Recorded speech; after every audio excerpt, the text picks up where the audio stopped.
BJP के राष्ट्रीय अध्यक्ष नितिन नवीन का कांग्रेस राहुल गांधी पर बड़ा खुलासा, भड़के पवन खेड़ा।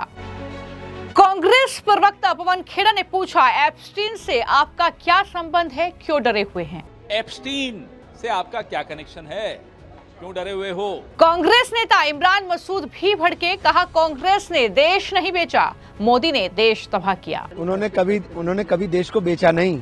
उन्होंने अमेरिका के साथ डील करने से मना कर दिया था इंदिरा जी ने कि बात नहीं करेंगे। आपने तबाह कर दिया देश। नितिन नवीन का दावा, राहुल गांधी के पाकिस्तान समर्थकों से संबंध। विदेश जाकर भारत विरोधी इल्हान अमर और सोरस जैसे करीबियों से मिलना और उनके इशारे पर भारत में ओछी राजनीति करना, ये किस मिशन के तहत हो रहा था?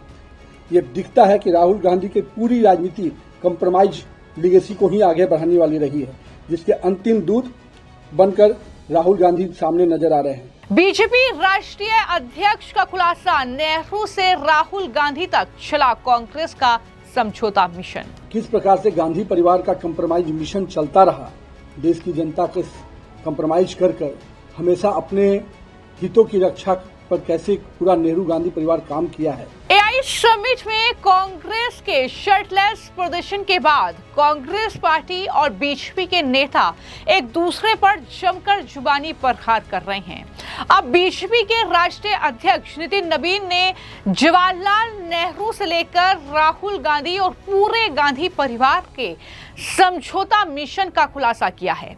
उन्होंने बताया कि कैसे जवाहरलाल नेहरू का जो कार्यालय हुआ करता था वो CIA तमाम दूसरी जो विदेशी एजेंसियां थी उनके लिए खुली किताब की तरह था। 1954 में नेहरू ने किस तरह से बिना किसी रिवॉर्ड के तिब्बत में भारत के अधिकार को चीन को सौंप दिया। यूनाइटेड नेशन सिक्योरिटी काउंसिल में किस तरह से लेटर लिखकर चीन को स्थायी सदस्यता देने की वकालत कांग्रेस ने की।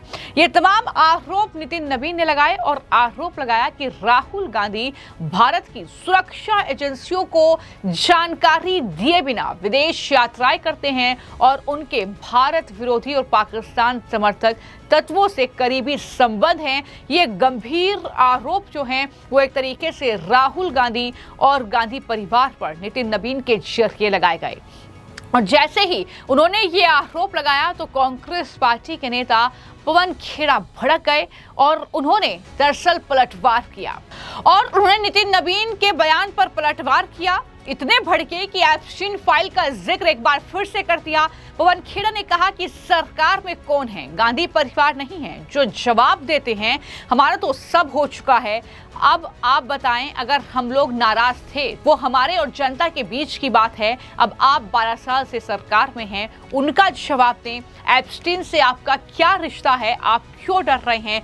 क्या कहा पवन खेड़ा ने, जरा सुनिए। आप लोगों की मांग क्या है सरकार से? भैया सामने आए, जवाब दें, बाहर करें हरदीपपुरी को और फिर खुद भी सवाल झेलें, ये हमारी मांग है। जब आप लोग लगातार इस बात को कह रहे हैं कि पीएम कॉम्प्रोमाइज, आज सुबह से देखा गया पीयूष गोयल हो, नितिन गडकरी हो, तमाम मुख्यमंत्री हो, राहुल गांधी कितनी बार विदेश यात्रा गए, राहुल गांधी से करो ना जांच करो, कौन रोक रहा है आपको? आप अपना बताइए ना। राहुल गांधी प्रधानमंत्री है। प्रधानमंत्री किसके इशारे पे विदेश जाते हैं, वहां जाकर क्या करते हैं, टैक्स पेयर का पैसा कैसे खर्च करते हैं ट्रेड डिफेंस डील्स में, कैसे ट्रेड डील किस दबाव में करते हैं, ये मायने रखता है? या राहुल गांधी कहां गए, विपासना कर रहे हैं, क्या कर रहे हैं, उसमें आपको क्या लेना देना? कौन है सरकार में? गांधी परिवार है? नहीं है ना। तो जो है पहले वो जवाब दें।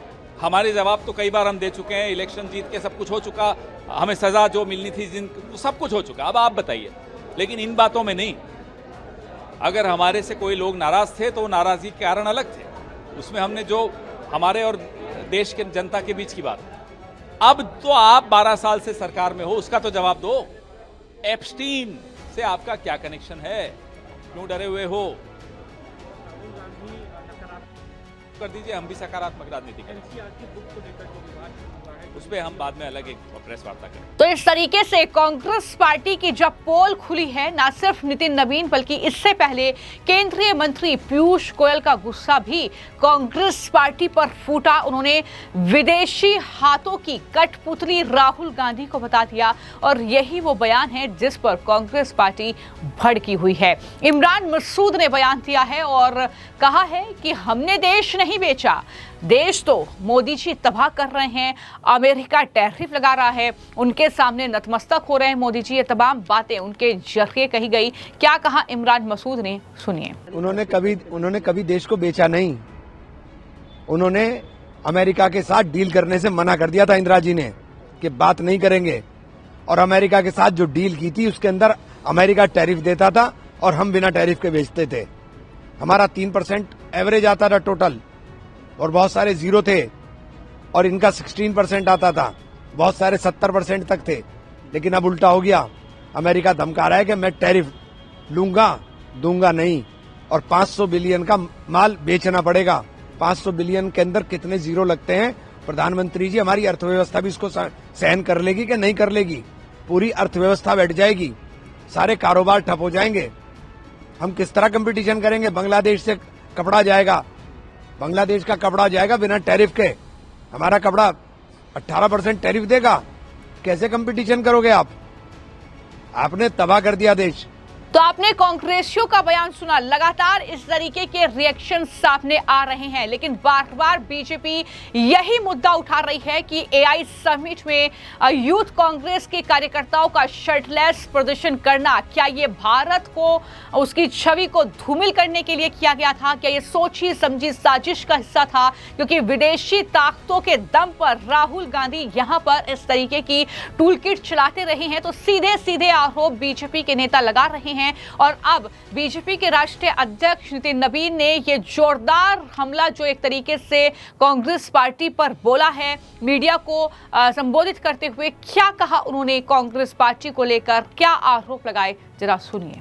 नेहरू गांधी परिवार के कंप्रोमाइज स्टोरी को मैं आपके सामने रख रहा हूं। किस प्रकार से गांधी परिवार का कंप्रोमाइज मिशन चलता रहा, देश की जनता के कंप्रोमाइज कर हमेशा अपने हितों की रक्षा पर कैसे पूरा नेहरू गांधी परिवार काम किया है, मैं उसकी जानकारी थोड़ा आपसे साझा कर रहा हूं। एक समय था जब नेहरू जी ने खुद कहा था कि 45 करोड़ जनता मेरे लिए लायबिलिटी है।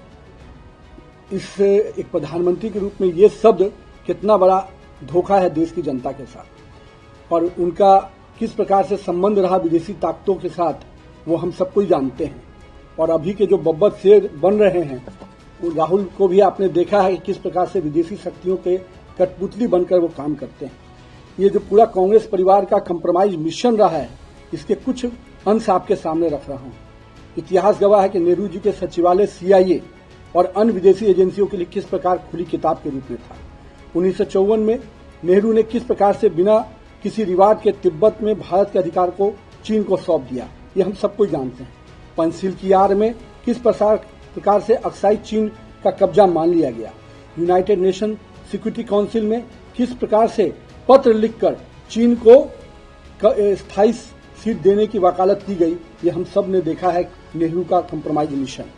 अब आते हैं माननीय इंदिरा गांधी जी के पर, जिन्होंने लगातार एक बड़ी छवि बनाई थी, लेकिन हम सबको ध्यान में है कि अमेरिकी राजदूत मोहिना ने माना था कि CIA ने कांग्रेस को चुनाव में प्रचार करने के लिए पैसा दिया। शिमला समझौता, जिसमें 93,000 पाकिस्तानी सैनिक को बिना PO के कब्जा लिए हुए छोड़ देना, आखिर किस कंप्रोमाइज मिशन के तहत ये किया गया?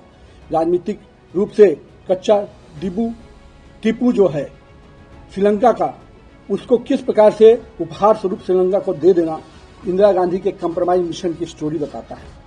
आइए राजीव गांधी के कंप्रोमाइज मिशन को देखेंगे तो आप देख सकते हैं कि रक्षा सेवा में किस प्रकार से अपने उस डील को पर्सनल बैंक अकाउंट को मजबूत करने का माध्यम बनाया गया।